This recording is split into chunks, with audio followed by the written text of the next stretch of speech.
Hello, everybody, and welcome to Shadow of Colossus. My name is Ark, And my name is RandomNinja. and today we've decided to do something different with this game, starting with the remaster of it, and we decided to do a versus series. I'm going to be starting first, so right now you'll be seeing my gameplay of it. Total disclaimer: I am a total noob at this. I have never played Shadow of the Colossus before. It's always been an interesting game to me. I just never played it before. And we'll see how much I fail. I think my favorite part about this, having been a remaster, is one, introducing it to a whole new generation, and having people get sucked into Team Ico, like everybody who got into it on PS2, where there was the entire PS3 without a Team Ico game, except for Right. the re-releases. Wasn't I thought was that the last Guardian PS4 or was that PS3? That was PS4. That came out actually just a little bit ago Okay. with the launch of the PS4 Pro. That's been one of those games where they've been saying, "Oh, it'll be out this year. It'll be out this year," and that's just sort of gone on for the entire life cycle of the PS3. Right. Yeah, I was super excited when I heard that they announced a remaster of this game because I never played it on PS2 at all. I had always heard things about it and I heard that it was good, but I was busy I think I was still playing Kingdom Hearts at that time. Because I think Kingdom Hearts 2 came around at the same time, 2005 if I'm correct. Yeah, about that time actually. Um, So yeah, I'm super stoked about this game, and from like clips of gameplay, the graphics of this, just by watching it now again, the graphics are absolutely stunning. Oh, they've done such an incredible job with this remaster. I'm going to talk about it so much because the PS2, the game was pretty for its time, but what they've done with this is it's just blown me away, and that they've got it to run so well Yeah. on even the regular PS4 hardware is staggering. The only complaint that I've heard is that it's kind of lost its like bluish hue in like the ambient setting of it, but that is, I would say, like a very very minimal complaint about this game.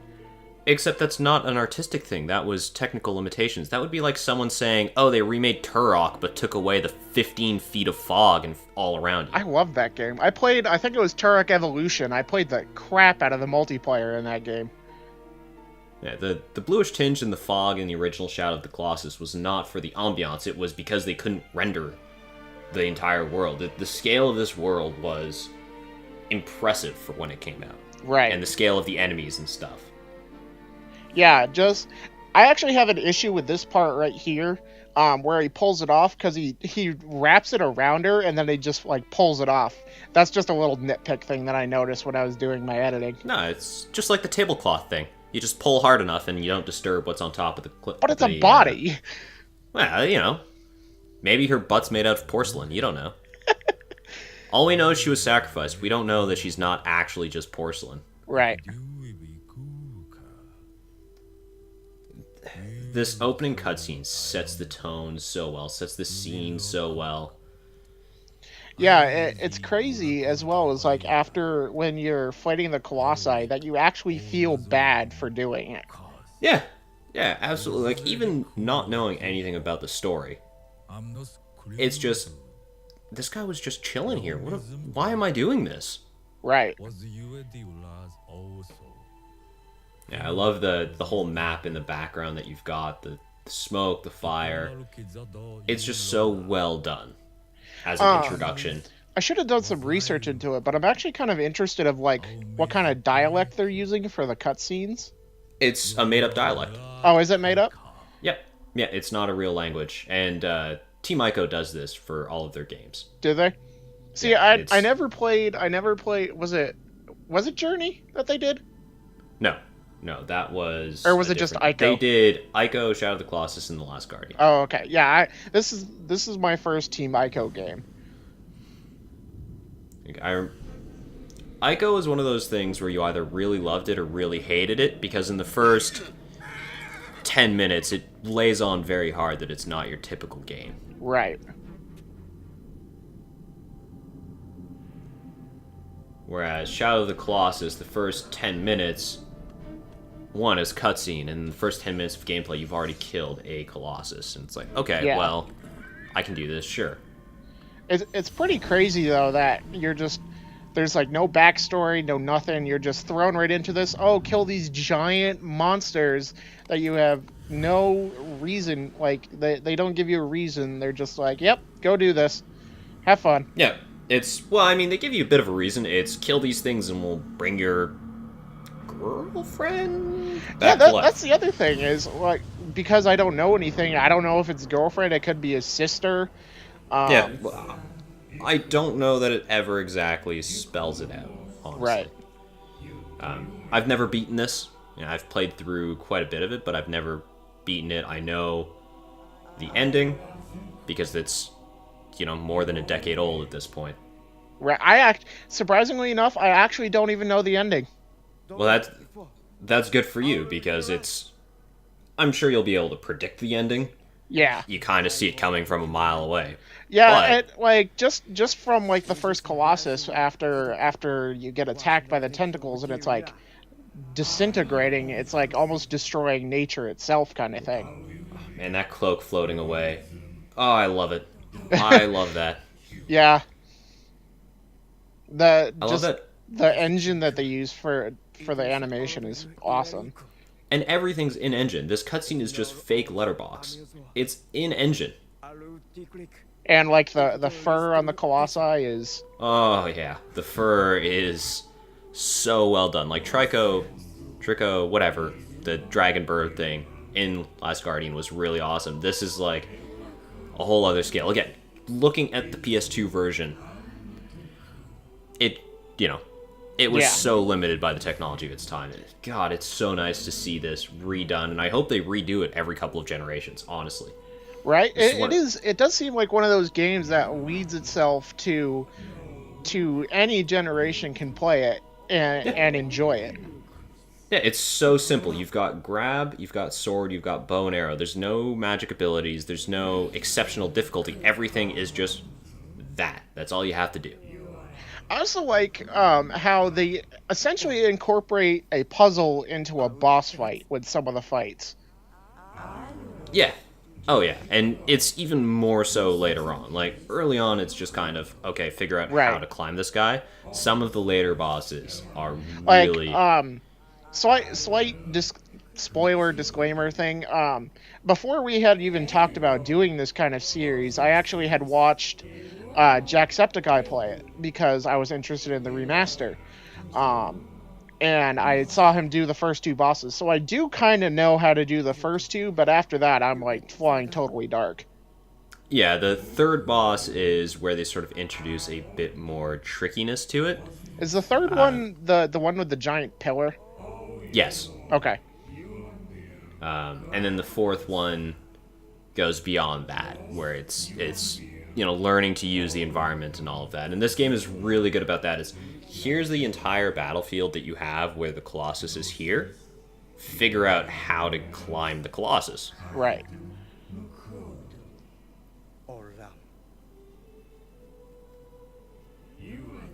The tone is so well captured for this game. Right. The soundtrack, the visuals, the dialogue is spooky, and because it's not a real language, that just makes it spookier. And like just by the story, it seems like it's like they're just trying. He's just trying to save this one person, but he doesn't even understand like what kind of repercussions that it has. Like by saving her, I don't know if he actually saves her or not. By destroying all these, he could be wiping out the world essentially. Yeah, but then he has no idea what he's doing right now.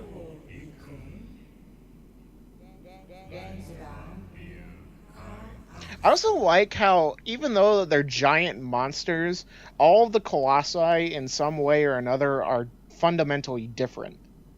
Mm-hmm. Like you've got your bipedal Colossi, and then you've seen the second one that's like a quadruped. Yeah. Like, for example, like I know the first one and I know the third one. Both of them wield like a club-like thing, but the first one, it's like almost like a club, and the second one is almost like a giant sword. And as you can see Okay. right here, this is me severely struggling with not knowing the controls right off the bat. I feel you. I've played this game before. I did the exact same thing. Triangle to make your horse go is the worst control scheme on the Right? face of the Like earth. I was hitting the forward control. I was like, why Yeah, are you not moving? horse go, idiot. Um, yeah, I totally get that. It makes no sense, and And, you and know, sa- I same thing right here, like with me trying to point my sword. I'm like, why is it going up? It's because I'm hitting forward on the control stick to make my yeah, horse go forward. yeah.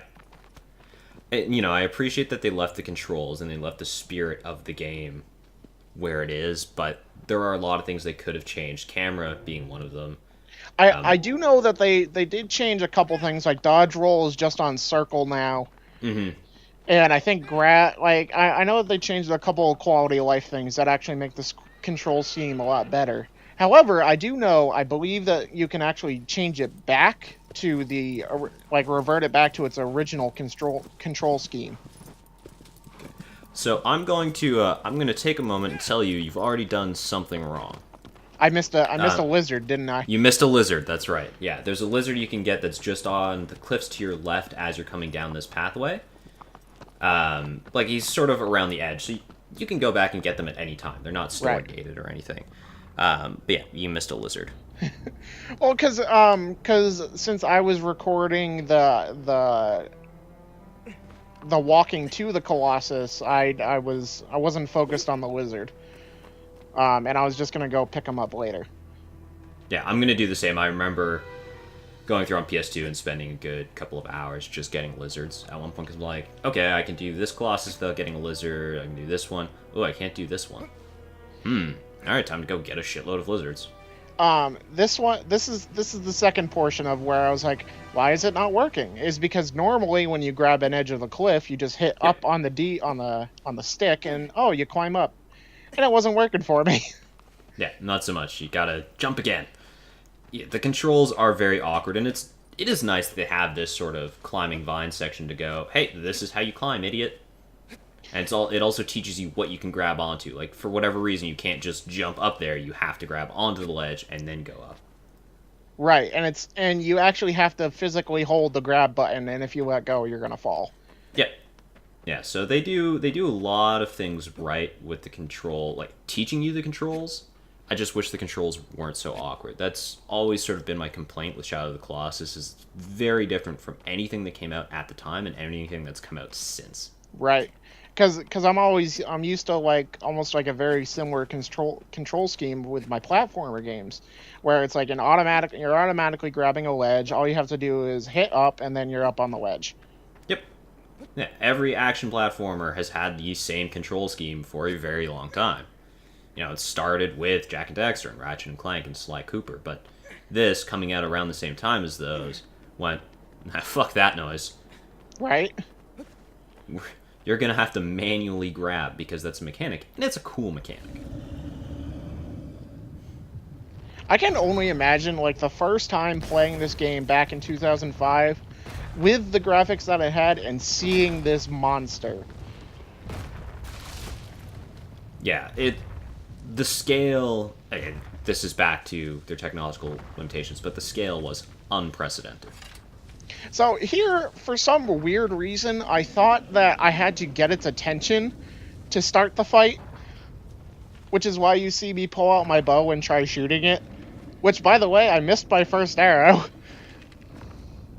Yeah, the arrows are not super easy to use, and you know you saw that when your targeting reticle just went off to the top because it's all controlled by the analog sticks, and analog sticks are not the best way to control a precise object. Right. See, this is what I thought was the start of the fight. I didn't realize that it started as soon as the cutscene was over. I thought you had to like get its attention, and then there you go. Yeah, no, you can do this without him even knowing you're there. You could just run up to the back of his leg and climb. Right. And actually, surprisingly, funny enough, I actually got really, really lucky with my climb that you'll see in a little bit.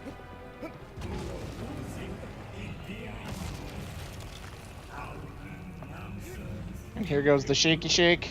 Yeah, so the mechanics here is you need to be grabbing on in order to hit their weak points, and you need to charge up your sword strike. Right. The more you charge it up, the more damage you do, but if he shakes while you're charging it up, there goes the entire charge. Which is what you're having a bit of trouble with here. But I'm actually able to recover because I'm able to get the single strike and then get up on the back of his knee. Like right here. Instead of like knocking him down, I'm able to grab up right here. Oh, nice. And I feel like we should mention, so that little circle in the bottom corner, that is your grip meter. That's a huge mechanic in this game. If you run out of grip, either you're using your bow or you're grabbing onto a Colossus butt, and you lose your grip, you fall. That's it. There's no recovering. You just have to let go to recover the grip. Yep. In your playthrough, you really played grab ass with him. Oh, yeah. Yeah, I was on his ass for a good long while. Yeah, and both of us actually, like, when he stomped right there, those spikes really saved us. Mm-hmm. Well, and, yeah, they're sort of forgiving in the way they design the Colossus. Like, this one is very much just learn to grab and stab. And, you know, you almost go flying off his head here a couple of times, actually. I love how cinematic these fights are. Like, this part right here was one of the coolest, like, parts of the fight where I'm just, like, hanging on in front of his eye. I thought that was the coolest thing. Yeah, your grip's about to run out, you're going, oh no, and then he stops shaking just in time. They're very lenient with it. And the other thing that I didn't realize was that after you start charging your grip, you don't have to hold the button. Because I thought it was like a hold and release thing, but it's a press and press again thing. Yeah. And that's why he goes down real easy, just 3 stabs. Mine actually took 4 because I didn't get a full charge. Oh, yeah. You always want to get those full charges. Yeah, so my final time for this was 3 minutes and 20 seconds, which actually isn't that bad for my first time playing the game, if I don't say so myself. No, that's not terrible. I know that there's, like, time trials for these, too. So I don't know There are, yeah. Varying difficulty levels, and you just get cosmetic items. Oh, really? Cool. Yeah. Yeah, you can take a look at them in the pause menu. It shows you all the awards you can get. Oh, that's cool. They don't do anything. It's the proto-achievement system, which they kept in place, which is wonderful. So I used this scene. I didn't want to just cut right to your footage from there because of just the cinematic portion. So that's why I used that tunnel to cut over to your scene. Yeah, the Colossus intestine. That's perfect.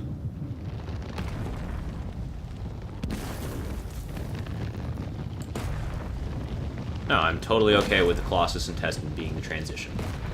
Is that like the official term for it? The Colossus intestine? I mean, what else could it be?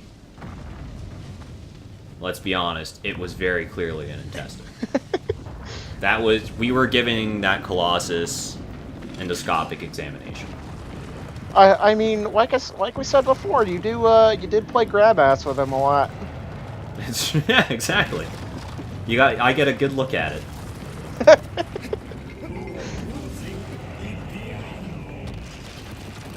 So the doormen actually tell you here, hey, you've got to shine light on the Colossus. And you don't for this guy, but for the next one you actually do.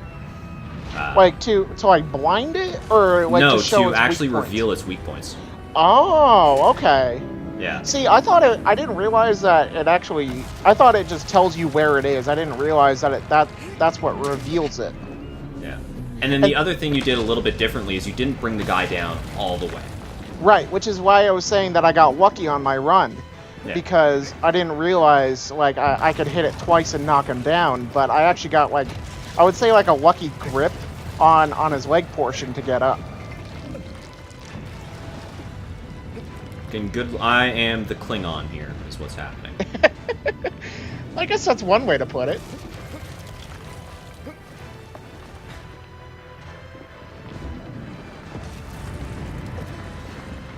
And there's actually a part, like, right here, I thought you jumped off of him. Yeah, I'm not sure what happened with that leap, honestly. I don't know how I went off at that sort of diagonal direction. You know what I actually read online? This is the only Colossus that has wildlife around him. Well, it's got the birds. The other Colossi do have some wildlife as well. Well, we'll have to keep an eye on that, because I read it like on a wiki page that he's the only one that has wildlife, like, actively circling around them during the fight. And as we can see, your final time was 2 minutes and 8 seconds, so you destroyed my time. Yeah, a big part of that is just that you did shoot the arrow and you had an extra charge on your sword. Yeah. So you spent a good long time actually getting up to the Colossus, whereas I just sort of ran up to him. And the second Colossus, which we'll see next episode, is really going to be the deciding factor between skill versus luck. Yeah. Because he's very interesting mechanically. Yeah, I'm looking forward to it. Probably, depending on how long these go, because we are doing 2 separate kind of playthroughs, we might only be doing 1 Colossus per episode, but depending on time, we might do 2.